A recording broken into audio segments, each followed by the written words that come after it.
I'm here with Erin Schmeling to talk about the UMAC women's basketball postseason tournament, which gets underway on Wednesday when the Knights take on top-seeded Northwestern in the semifinal round. Erin, what has your season been like, and maybe talk specifically about how the team has been playing towards the end of the season here? I think this year for everyone, no one kind of expected us to do well right away this year. It's definitely a rebuilding year. We have new girls, we have a new coach, and I think the surprise everyone is how well and how competitive we actually have been.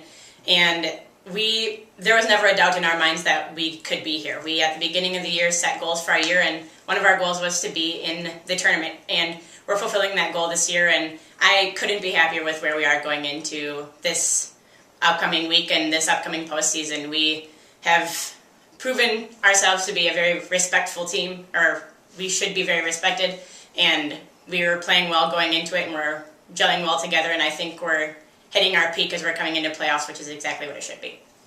You talked about it being a bit of a rebuilding year. What has it been like this year with you having some experience from last year, but having so many new players this year? Yeah, and I think that that's something that everyone kind of noticed right away, and I think that there's always, even fresh returners, there's always things that we have to learn too.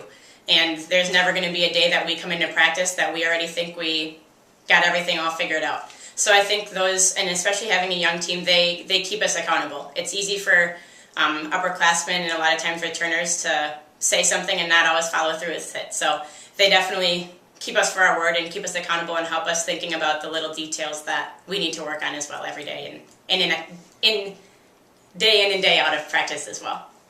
You guys have played Northwestern twice this season and have struggled a little bit, especially offensively. What makes them so tough to play against, and what do you guys have to do this time to maybe come away with a win? Northwestern is, obviously seeded number one for a reason. They're a very respected team, and they have a lot of outside shooters, and they have posts inside. They're a very good all-around team, and they're very experienced, which is something that we don't necessarily have. But for our games this year, we've had three things that we focus on every game, and our first two that we focus on every single game have been control the ball and to rebound, and those two things aren't going to change this game. Just because it's a playoff game, those things aren't going to change, and we're going to go into this game and we're going to look to execute those two things very well and work together. When these 15 girls are working together, it's amazing to see what they can do, and I'm excited to go into postseason ready to show everybody what we're about. Thank you very much for stopping by. Best of luck this week.